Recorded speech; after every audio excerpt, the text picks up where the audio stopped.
नमस्ते दोस्तों, तो आपका स्वागत है आपका अपने यूट्यूब चैनल में। तो आप लोग कैसे हैं? मैं उम्मीद करता हूं कि आप लोग बहुत अच्छे होंगे।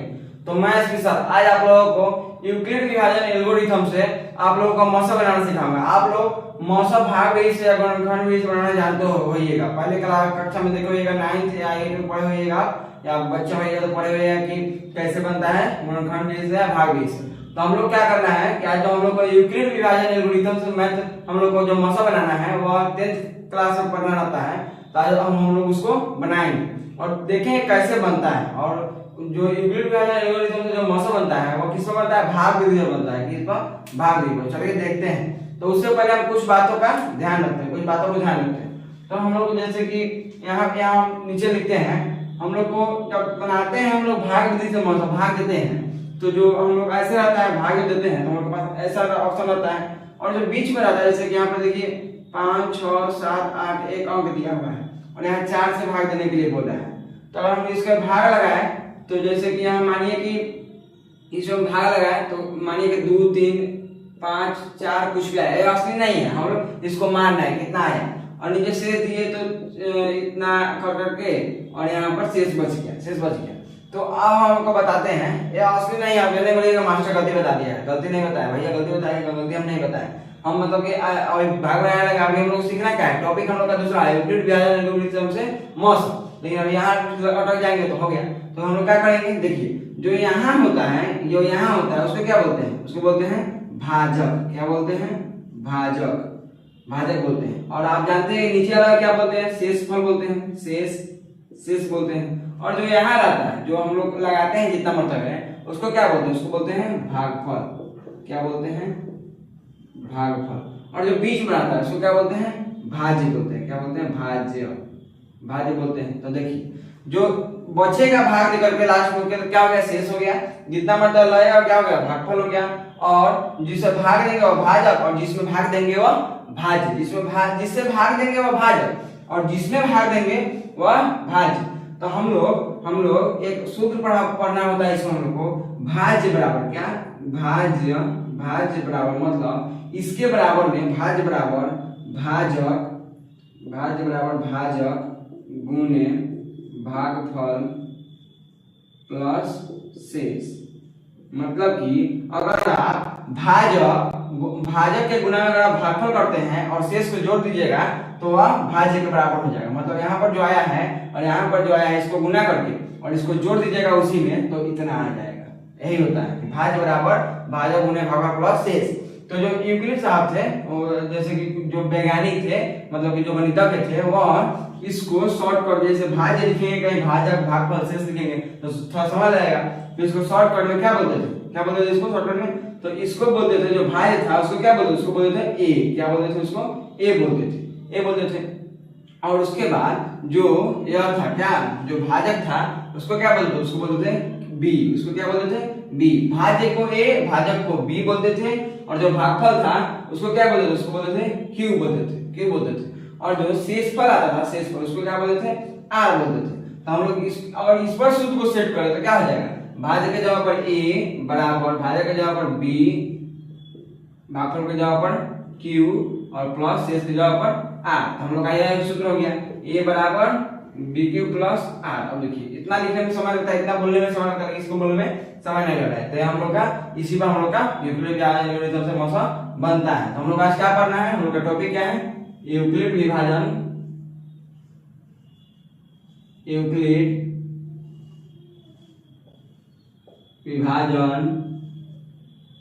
एल्गोरिथम से मौसा। क्या? यूक्लिड विभाजन एल्गोरिथम से मौसा।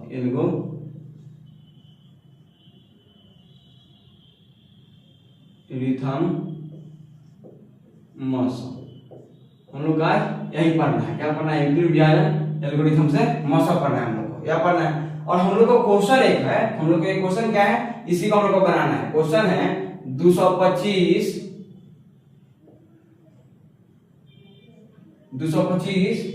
हम लोग को क्वेश्चन क्या है? 225 और 135 का। हम लोग को मौसा किसका बनाना है? 225 और 135 का। चलिए हम इसको बनाते हैं। जब भी आपके पास यूक्लिड विभाजन एल्गोरिथम से मौसा बनाने के लिए बोले तो उसके लिए आप क्या कीजिएगा, कहीं रफ में या कॉपी के सामने बगल पन्ना में आप क्या कीजिएगा कि इसमें छोटा कौन है, देखिए इसमें छोटा कौन है, इसमें छोटा कौन है, छोटा 135 है और बड़ा कौन है 225 है। आगे पीछे मतलब नहीं, आपको घुमा के दे सकता है, आपको 135 और 225 दे सकता है, 225 और 135 दे सकता है।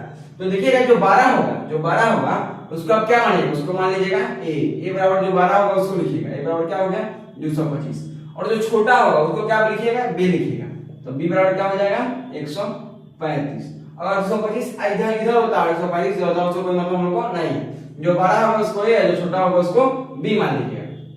और उसके बाद क्या कीजिएगा कि छोटा से बड़ा में भाग दीजिएगा, छोटा से बड़ा में भाग दीजिएगा, और भाग विधि से पहले मौसा बनाइए, क्या कीजिएगा पहले भाग विधि से मौसा बनाइएगा। तो हम लोग को कितना छोटा कौन है 135 है, बड़ा कौन है 225 है, तो हम लोग क्या करेंगे पहले यहाँ पर भाग विधि से मौसा बनाएंगे। जैसे भाग विधि से हम यहाँ मौसा बनाते हैं तो 135 से हम लोग क्या करते हैं 225 से भाग लगाते हैं, 225 से भाग लगाते हैं, तो हम लोग जब भाग लगाते हैं तो 135 से 225 में कितना मरतबा है, एक मरतबा लगेगा, जब एक मरतबा लगाएंगे तो कितना हो जाएगा 135 हो जाएगा। तो जब 5 में 5 जाएगा तो हो जाएगा 0, और 22 में से यहाँ 13 गया तो कितना हो गया 9 हो गया। और देखिए जब क्या करते हैं जब हम लोग भाग विधि से मौसा बनाते हैं तो जब हम जितना शेष आता है और नहीं करता है 0 नहीं आता है तो उसको ऐसे मोड़ देते हैं क्या करते हैं जो यहाँ रहता है जिसे भाग दिए रहते हैं उसको बीच में लाते हैं, तो क्या हो जाएगा 135। अब इसमें लगाएंगे भाग तो 90 से लगाएंगे तो एक मरतबा लग जाएगा 90, तो 135 में जो 90 जाएगा तो कितना हो जाएगा 45 हो जाएगा 45। अब फिर मोड़ देंगे क्योंकि से 0 नहीं आया तो क्या करेंगे 90 फिर लगा देंगे, तो 45 गुना 90 हो गया, हम लोग का कट गया। तो हम क्या करेंगे यहाँ का जो होता है इसी को हम मौसा बोलते हैं, हम लोग मौसा किसको बोलते हैं इसी को बोलते हैं, इसी को मौसा बोलते हैं। तो इसी पर हम लोग को इसी में से देख करके हम लोग को बनाना है, यह बिल्कुल आसान है। अगर आपको भाग विधि से मौसा आता है तो इसमें कोई दिक्कत नहीं है, यह हम आपको भाग विधि से मौसा बताएं। अब इतना लिखने के बाद आपको क्या करना है, आपको लिखना है यूक्लिड विभाजन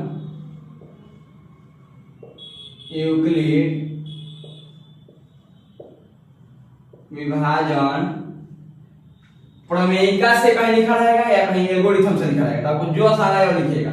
हम यहाँ वहाँ एल्गोरिथम लिखते हैं मतलब नहीं, यहाँ प्रमेयिका भी लिख सकते हैं, क्या लिख सकते हैं यूक्लिड विभाजन प्रमेयिका से। तो जो यूक्लिड नाम पड़ा है यह एक यूक्लिड नाम के गणितज्ञ थे, यूक्लिड नाम के गणितज्ञ थे, उन्हीं के नाम पर मतलब कि और खोज किए, तो वही क्या किए यूक्लिड विभाजन प्रमेयिका नाम अपने नाम पर रख दिया। और आप भी आगे कुछ खोज करते हैं तो अपने नाम से जोड़ के रख दीजिएगा, नाम कहाँ से रहेगा तो अपने नाम में आगे पीछे कुछ लगा के फला छीला और रख दीजिएगा। तो क्या यूक्लिड विभाजन प्रमेयिका से, तो यूक्लिड विभाजन प्रमेयिका किसको कहा जाता है, तो इसी को यूक्लिड विभाजन प्रमेयिका कहा जाता है इसी को। तो हम लोग इतना जब भाज्य बराबर भाजक गुणे भागा प्लस शेष लिखेंगे समझ लेगा, तो शॉर्टकट में क्या लिखेंगे a बराबर bq प्लस r, हम शॉर्टकट में लिखेंगे तो यूक्लिड विभाजन प्रमेयिका से क्या लिख देंगे a बराबर bq प्लस r लिख देंगे। अब देखिए अब असली खेल हम लोग क्या करना है, यहाँ पर देखिए आप यहाँ पर आना है, जो जहाँ भाग लगा है भाग भी जहाँ मौसा बना है, देखिए यह क्या होता है एक बेर इतना पर चर्चा होता है, इतना एक बार इतना, और एक बार क्या होता है यहाँ से लेके यहाँ से यहाँ तक पर चर्चा होता है, और एक बार क्या होता है यहाँ से चर्चा होता है, मतलब 3 टाइप में यहाँ हो गया। अगर यह नहीं करता तो आगे और बढ़ते जाता, 4 होता 5 टाइप 5 टॉपिक होता 6 7, मतलब जितना जब तक 0 नहीं आएगा तब तक आपको आगे बढ़ते रहना है।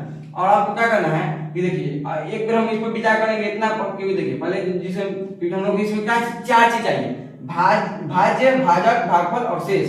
तो यहाँ भाज्य हो गया, यहाँ भाजक हो गया, भागफल हो गया और शेष हो गया, तो इतना को चाहिए हमको, आपको घेरना नहीं है, आपको बस समझाने के लिए हम घेरे। और इसमें देखिएगा तो फिर इसका भाजक कौन हो गया, यह हो गया, इसका भाजक यह हो गया, इसका भागफल यह हो गया, इसका शेष यह हो गया, इसके लिए यह शेष है, लेकिन इसके लिए क्या है यह भाजक है।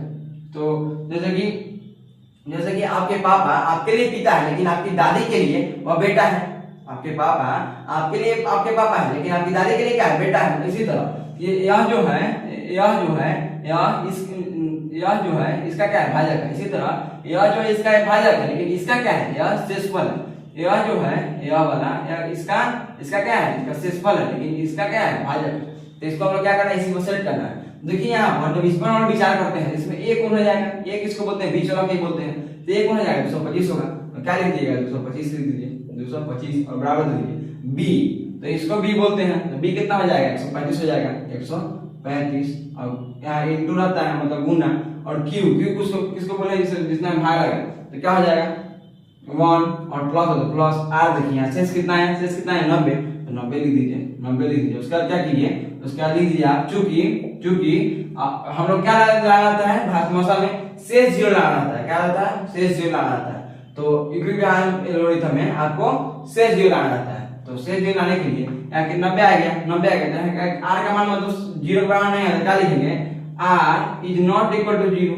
R is not equal to zero मतलब आर जो आया वो जीरो के बराबर नहीं आया, नहीं है। R is not equal to zero, ये समझे? R is not equal to zero, इसलिए आगे बढ़ना होगा, इसलिए आगे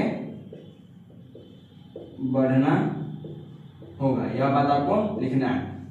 यहाँ लिख दीजिएगा। इसके बगल वाला लाइन में इसको नीचे भी लिख सकते हैं और उसके नीचे वाला लाइन में इसलिए आगे बढ़ना होगा। चूंकि का मतलब होता है कि हम यहाँ पर जानते हैं, उसमें दिया हुआ है। इसलिए का मतलब होता है कि आप आगे अपना सब जोड़कर बनाए, तो इसलिए आगे बढ़ना होगा। और इसको हम लोग को 3 में हुआ है तो इसको चरण बाई चरण को बांटना होगा। तो इसको हम लोग चरण नंबर 1 मान लेते हैं। चरण नंबर 1, तो एक चरण में हम लोग क्या होगा? शेष जीरो नहीं है, एक चरण में हम लोग शेष जीरो नहीं है।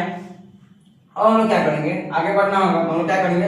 अब चरण नंबर 2 देखेंगे। चरण नंबर 2, तो 1 में देखिए इतना नहीं हुआ तो 2 में जाते हैं। तो 2 में जाएंगे, चरण नंबर 2 में। तो देखिए ए की जगह पर क्या करेंगे?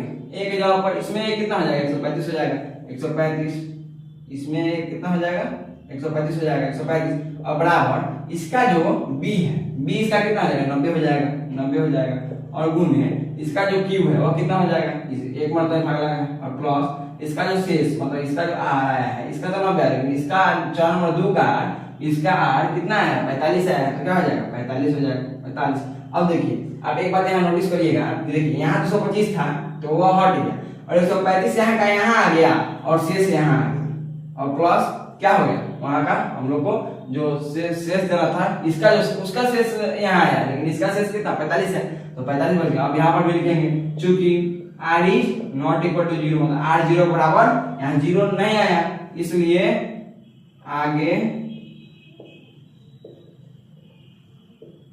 बढ़ना होगा, आगे बढ़ना होगा। अब दूसरा चरण में नहीं हुआ तो अगला चरण में चलेंगे। अब क्या करेंगे? चरण नंबर 3, चरण नंबर क्या करेंगे? 3 में चलेंगे। तो चरण नंबर 3 में जाएंगे तो देखिए एक जगह पर कितना जाएगा? चरण नंबर 3 यहाँ 3 हो गया, एक जगह पर कितना हो जाएगा? 90 हो जाएगा, 90। और बराबर b की जगह पर देखिए b, तो b यहाँ हो जाएगा कितना हो जाएगा? 45 गुणे जब b इतना हो गया तो यहाँ पर q कितना हो जाएगा? q हो जाएगा 2 और प्लस r कितना है वहां पर? r देखिए यहाँ पर क्या कट गया मतलब जीरो आ गया, तो यहाँ क्या लिखेंगे? जीरो लिखेंगे, जीरो। अब देखिए चूंकि r बराबर जीरो आ गया, चूंकि r बराबर जीरो आ गया, यहाँ r बराबर जीरो आ गया, इसलिए आगे नहीं बढ़ना होगा, आगे नहीं बढ़ना होगा। मतलब उस आंसर में आगे बढ़ना होगा, लेकिन यहाँ पर जीरो आ गया तो क्या लिख आगे नहीं बढ़ना होगा, इसलिए नीचे लिख देंगे। इसलिए अभीष्ट मौसम क्या लिख देंगे? इसलिए अभीष्ट मौसम बराबर कितना हो जाएगा? जो यहाँ पर आता है, जो b का मान आता है, लास्ट में जो b का मान आता है वो क्या रहता है? अभीष्ट मौसम। तो अभीष्ट मौसम कितना हो जाएगा? 45 हो जाएगा, इसका आंसर हो गया।